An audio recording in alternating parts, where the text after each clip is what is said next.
মাঠের লড়াইয়ে কিউইদের নাজেহাল করে ট্রফি এখন বাংলার ঘরে। বিদেশের মাটিতে অনেক লড়াইয়ের পর এবার খোদ ঘরের মাঠে নিউজিল্যান্ডের বিপক্ষে ওডিআই সিরিজ জয়ের উল্লাসে মাতল লাল সবুজের প্রতিনিধিরা।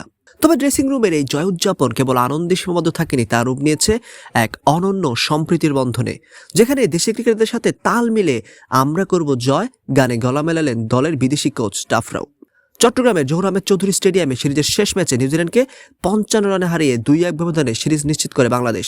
এই জয়ের পরপরই ড্রেসিং রুমে তৈরি হয় এক অভূতপূর্ব পরিবেশ। অধিনায়ক থেকে শুরু করে দলের নতুন পেস সেন্সেশন নাহিদ রানা সবাই গোল হয়ে দাঁড়িয়ে গেয়ে ওঠেন কালজয়ী সেই গান আমরা করব জয়।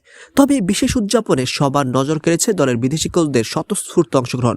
ভিডিওতে দেখা যায় প্রধান কোচ ফিল সিমন্স বা পেস বোলিং কোচ শন ট্রিটটা যখন মনের আনন্দে ক্রিকেটারদের সাথে কাঁধ মিলিয়ে আমরা করব জয় গেয়ে উঠছিলেন, তখন ড্রেসিং রুমের দেয়ালগুলো যেন একাত্মতার এক অদম্য সুরে কাঁপছিল। ভিনদেশি গুরুদের চোখে মুখে ছিল স্বাগতিকদের এই ঐতিহাসিক জয়ে বাঙালি হওয়ার এক অকৃত্রিম তৃপ্তি।